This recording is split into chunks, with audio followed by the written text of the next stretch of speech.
প্রতিটা মেডিকেলে প্রতিদিন যেভাবে শনিবার, রবিবার, সোমবার, মঙ্গলবার, বুধবার, বৃহস্পতিবার যেভাবে মেডিকেলে ডাক্তাররা উপস্থিত থাকে, শুক্রবারও সেভাবে মেডিকেলে ডাক্তাররা উপস্থিত থাকতে হবে।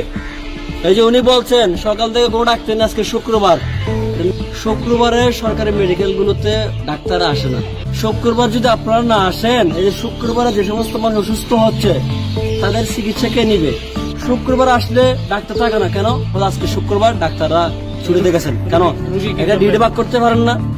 স্বাস্থ্য উপদেষ্টাকে বলতে চাই, আপনারা ডিউটি ভাগ করতে পারেন না? একটা মেডিকেল আন্ডারে 10টা ডাক্তার থাকেন, আপনারা ভাগ করেন।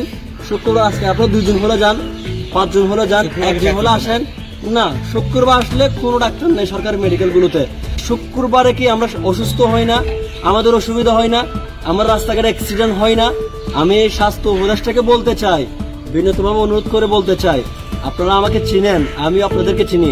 ম্যাডাম, আমি আপনাকে চিনি, আপনি আমাকে চিনেন। আমি আপনার কাছে অনুরোধ করছি, আপনি এগুলোর দিকে নজর দেন। স্বৈরাচারীরা যেভাবে দেশ চালিয়েছে সেভাবে যদি আপনিও চালান, এই যে আমরা রক্ত দিয়ে যে আন্দোলন করে নতুন দেশ স্বাধীন করলাম কেন?